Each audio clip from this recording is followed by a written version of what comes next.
Hello नमस्कार दोस्तों, स्वागत है आपका अपने यूट्यूब चैनल स्टडी पॉइंट में।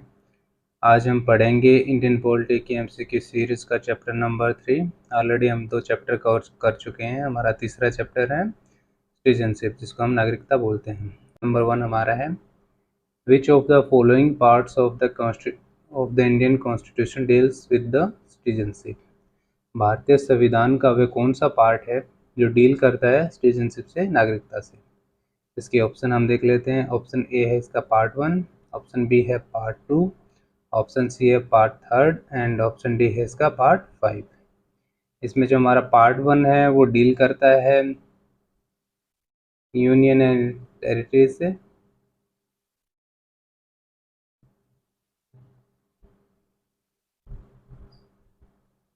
पार्ट 2 हमारा डील करता है सिटीजनशिप से, जो कि क्वेश्चन में पूछा गया है उससे।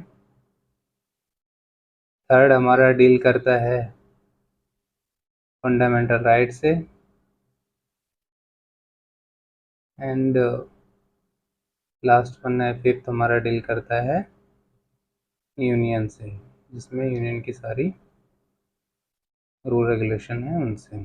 तो हमारा जो क्वेश्चन है तो कौन सा पार्ट है भारतीय संविधान का जो डील करता है सिटीजनशिप से, वो है पार्ट नंबर 2। तो इसका आंसर हो गया हमारा option B, that's it, part number 2। Next question है हमारा क्वेश्चन नंबर 2, ये देख लेते हैं। Question number 2, according to the Indian constitution domicile means. Question में पूछा गया है भारतीय संविधान के अनुसार डोमिसाइल मतलब, डोमिसाइल का क्या मीनिंग है, क्या मतलब है उसका। तो इसके ऑप्शन हम देख लेते हैं। ऑप्शन ए है हमारा टेम्परेरी होम, ऑप्शन बी है परमानेंट होम, ऑप्शन सी है home in the foreign country and option D है home in the friendly country. तो इसमें आप देखिए आपको कौन सा जो ऑप्शन है वो सही लगता है। इसका राइट आंसर है हमारा परमानेंट होम। परमानेंट होम का मतलब है कि जहाँ पे हम मतलब स्थायी रूप से रह रहे हों। टेम्परेरी मीन्स, डोमिसाइल का मीनिंग ही वो होता है जहाँ पे आप मतलब परमानेंट रूप से रह रहे हैं, जो आपका स्थायी पता है। जैसे आपके किसी डोमिसाइल हम बनवाते हैं, अपने स्टेट का ही बनवाते हैं, तो उसमें जो वहाँ के सरपंच होते हैं या म्यूनसिपलिटी में, तो वेरीफाई करके देते हैं कि ये बंदा यहाँ से, यहाँ पे इतने सालों से रह रहा है, ये इसका परमानेंट एड्रेस है और ये इसका यहाँ का जो घर है, पुश्तैनी घर है, जो भी है वो ना लिखित में देते हैं। उसी के बेस पे ही आपका डोमिसाइल बनता है आपके तहसील से। तो इसका आंसर है option B, permanent home. Question number 3 है हमारा, in the constitution of India article 5 to 11 deals with. Question में पूछा गया है भारत संविधान के वो कौन से आर्टिकल हैं, मतलब आर्टिकल 5 to 10 जो डील करते हैं किससे। ऑप्शन देख लेते हैं। ऑप्शन ए है union and territory, option B है फंडामेंटल ड्यूटीज, ऑप्शन डी है fundamental rights and option D है सिटीजनशिप। तो जो हमारा यूनियन एंड टेरिटरी है वो फॉलो करता है आर्टिकल नंबर 1 to 4। एंड जो फंडामेंटल ड्यूटीज हैं हमारा वो डील करती हैं 51 ए में। एंड जो फंडामेंटल राइट्स हैं हमारे वो है आर्टिकल 12 to 35। एंड हमारा जो सिटीजनशिप है, जो क्वेश्चन में पूछा गया, वो डील करता है article number 5 to 11।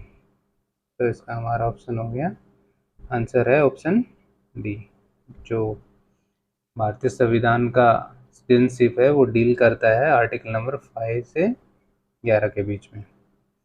Next question है हमारा क्वेश्चन नंबर 4,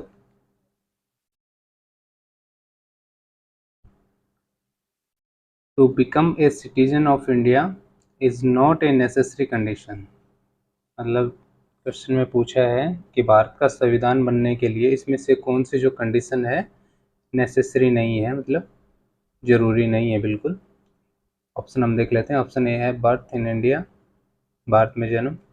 ऑप्शन बी है डिसेंट, बाय डिसेंट जो होता है मतलब जिसके पेरेंट्स की, जिसके पेरेंट्स इंडियन है वो। एंड ऑप्शन सी है इसका न्यूट्रलाइजेशन, मतलब प्राकृतिक रूप से किसी ने सिटीजनशिप ली है वो। एंड ऑप्शन डी है इसका हैविंग प्रॉपर्टी इन इंडिया, मतलब जिसकी भारत में प्रॉपर्टी है वो। तो इसमें से कौन सा जो कंडीशन है वो ज़रूरी नहीं है भारत का नागरिक होने के लिए, वो है ऑप्शन हमारा option D, having property in India. मतलब अगर आपकी इंडियन प्रॉपर्टी नहीं भी है तो ऐसी कोई कंडीशन नहीं है कि आपकी प्रॉपर्टी ही होनी ज़रूरी है उसका नागरिक बनने के लिए। उसके लिए आपकी 3 कंडीशन है, बाय बर्थ होना चाहिए आपको, डिस्टेंट होना चाहिए, न्यूट्रलाइजेशन होना चाहिए, बाई रजिस्ट्रेशन होना चाहिए, या फिर भारतीय नागरिक आपको बनने के लिए आपका कोई कोई फॉरेन कंट्री का जो हिस्सा है इंडिया ने एक्वायर कर लिया है या जीत लिया है, आप वहाँ के नागरिक हैं। ये 5 कंडीशन है भारत का नागरिक बनने के लिए, जो कि सिटीजनशिप एक्ट 1955 में मेंशन है।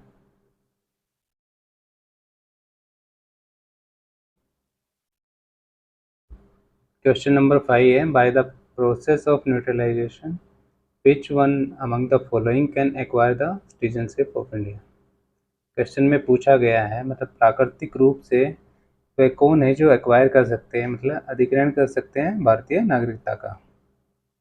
इसमें ऑप्शन ए है फॉरनर, विदेशी। ऑप्शन बी है non resident of India, NRI जिनको हम बोलते हैं। ऑप्शन सी है ओवरसीज इंडिया, मतलब जो भारत से बाहर रहते हैं वो। एंड ऑप्शन डी है ऑल ऑफ दी एबव। तो जो क्वेश्चन में पूछा गया है वह कौन है जो बाई प्राकृतिक रूप से भारत की नागरिकता प्राप्त कर सकते हैं, वो कौन है। Foreigner, non resident India, overseas India and all of the above. इसका आंसर है हमारा ऑल ऑफ दी एबव। प्राकृतिक रूप से कोई फॉरनर है वो भारत की नागरिकता ग्रहण कर सकता है, बशर्ते उसको अपने देश की नागरिकता छोड़नी पड़ेगी, रिनाउंस करनी पड़ेगी उसके। नेक्स्ट क्वेश्चन देख लेते हैं। नेक्स्ट क्वेश्चन हमारा क्वेश्चन नंबर 6।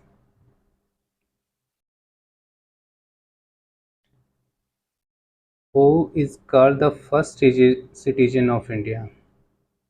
किसको हम भारत का पहला नागरिक बोलते हैं, जो भारत का प्रथम नागरिक है वो कौन होता है। ऑप्शन देख लेते हैं। The prime minister of India, the chief justice of India, the speaker of Lok Sabha and the president of India. जो प्रेसिडेंट होते हैं, राष्ट्रपति जिनको हम बोलते हैं, वो किसी भी कंट्री का हो वो फर्स्ट पर्सन होते हैं, मतलब प्रथम व्यक्ति होते हैं उस कंट्री के। तो इस केस में जो फर्स्ट सिटीजन होगा इंडिया का वो होगा president of India. Question number 7 है, in India the concept of single citizenship is adopted from.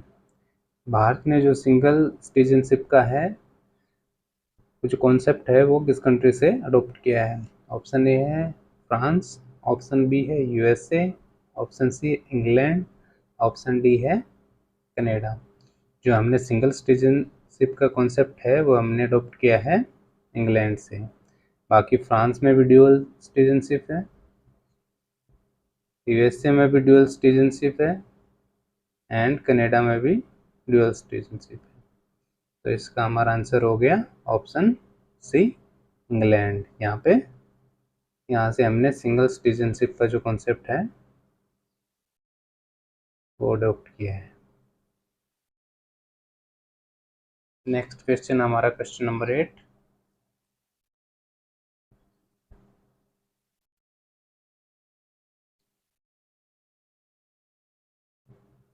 Which is the competent body to prescribe condition for acquisition of citizenship?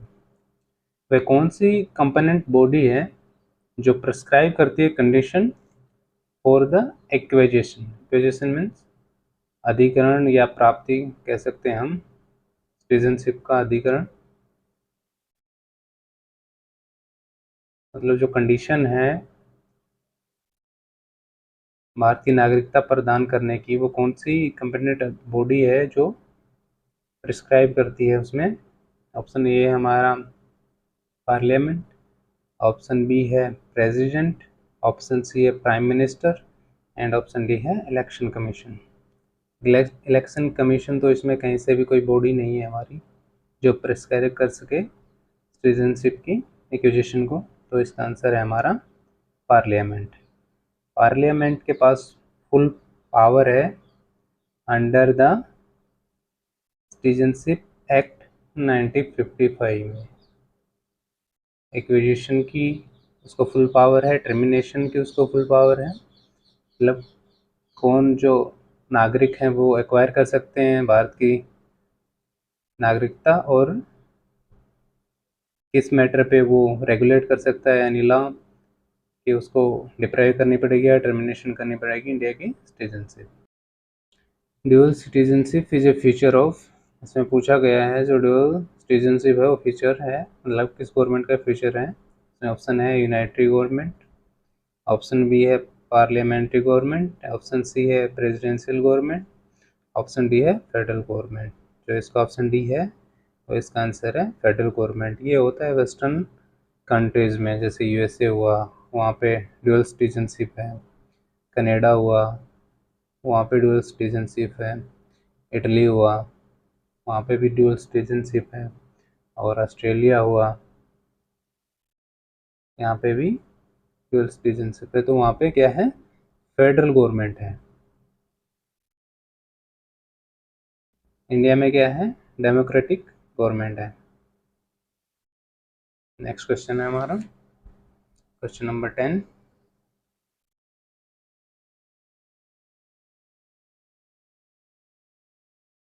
Provisions of citizenship in India constitution become applicable in. जो provision था वो नागरिकता का भारतीय संविधान में कब से एप्लीकेबल माना जाता है। ऑप्शन ए है 1949, ऑप्शन बी है 1950 सॉरी, ऑप्शन सी है 1951 एंड ऑप्शन डी है 1952। तो इसके रिलेटेड में दो ही हमारे जो ईयर्स हैं वो इम्पोर्टेंट हैं।